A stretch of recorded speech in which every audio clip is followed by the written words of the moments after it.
Shalom, selamat pagi untuk kita semua, terutama Bapak dosen pengasuh mata kuliah ini.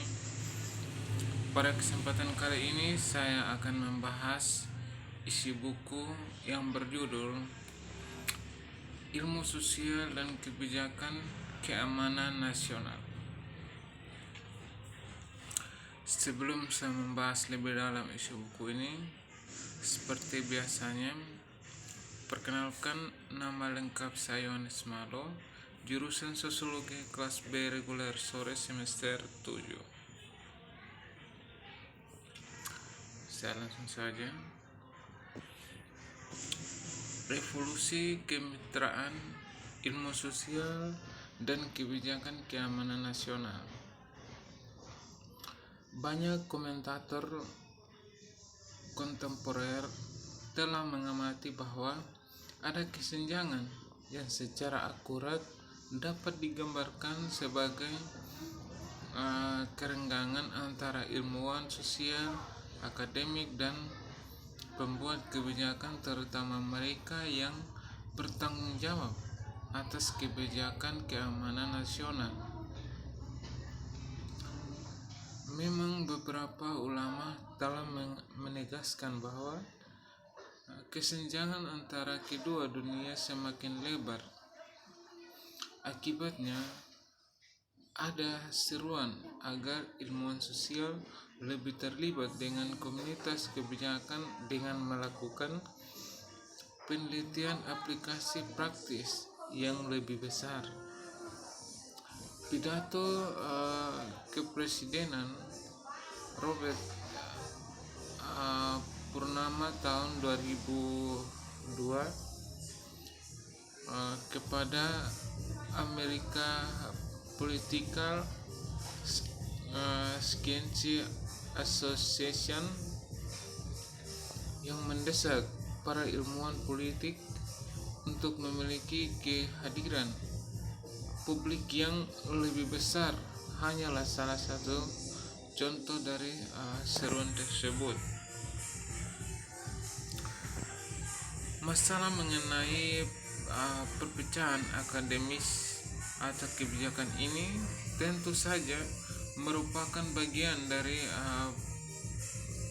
pertanyaan yang lebih besar mengenai sifat hubungan antara pengetahuan dan kekuasaan, teori praktis, serta ide dan tindakan. Meskipun ada logika yang menarik untuk mendorong upaya menjembatani kesenjangan ini, kita perlu mengenali sifat problematis dari melakukannya. Kami mungkin paling baik mencapai ini dengan memeriksa kemunculan hubungan simbiosis yang tumbuh antara pembuat kebijakan dan ilmuwan sosial di hari-hari awal perang dingin dan menelusuri dampak dari hubungan ini. David Easton pernah menyamakan ilmu politik dengan praktik medis abad pertengahan dan mengajukan pertanyaan, apakah penggunaan dalam kebijakan mungkin lebih merugikan daripada menguntungkan?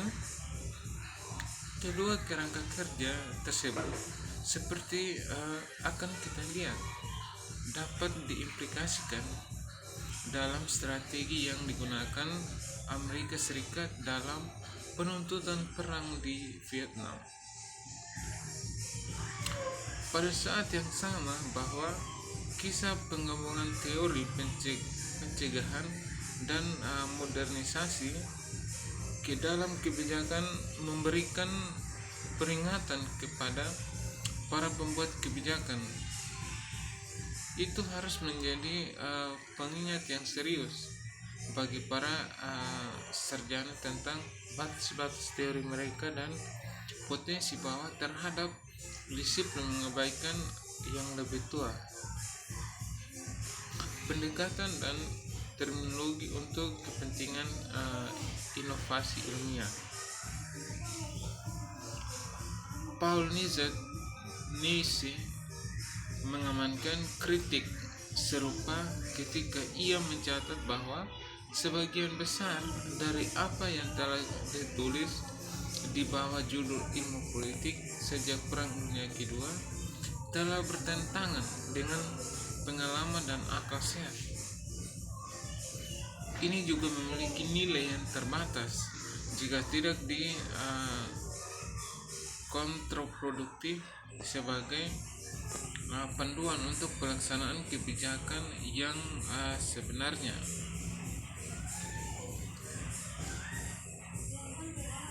Memang bahkan disiplin yang sudah mapan seperti ekonomi yang telah membuktikan nilainya dalam mengatasi masalah depresi besar sehingga di lembaga dalam Dewan Penasihat Ekonomi menderita kekhawatiran bahwa pengetahuan khususnya mungkin akan mengurangi relevansi dengan kebijakan. Dalam suatu survei yang dilakukan oleh America Economic Association, hampir 2/3 profesor ekonomi tingkat pasca sarjana menganggap profesi mereka terlalu tidak terkait dengan dunia nyata. Catatan kehati-hatian yang lebih kuat tentang ilmu sosial, sebagian besar kebijakan diungkapkan oleh Paul Johnson yang menegaskan bahwa baik Hitler maupun Stalin telah mengandalkan ilmu-ilmu yang tidak tepat dari ekonomi, sosiologi, dan psikologi untuk membangun rekayasa sosial yang telah hancur di bawahnya begitu banyak kekayaan dan begitu banyak nyawa.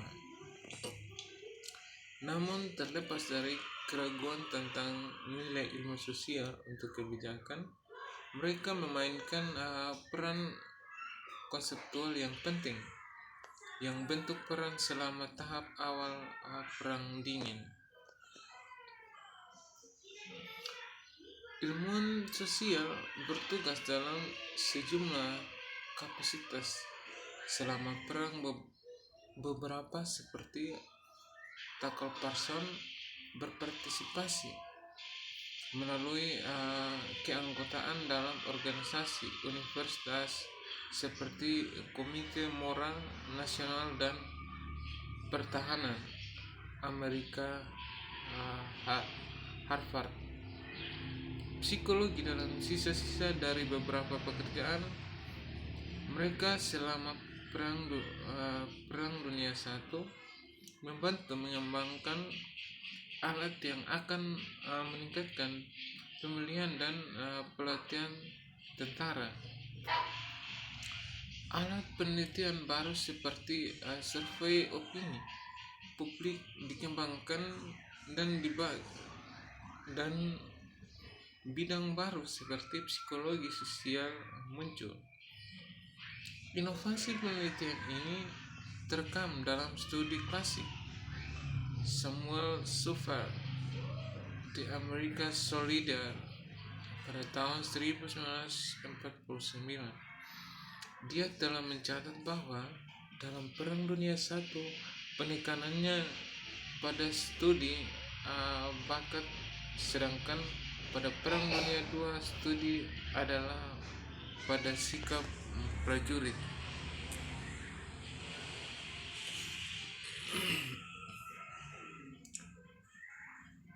Perang ekonomi juga membantu upaya perang dan membantu mengembangkan rencana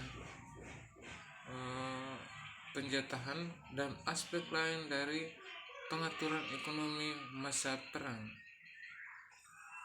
Analisis ekonomi juga masuk.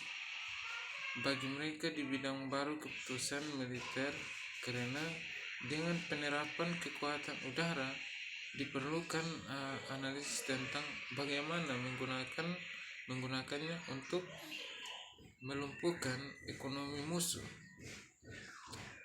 Oleh karena itu, kedutaan besar Amerika di London membentuk unit tujuan ekonomi di divisi peperangan ekonomi.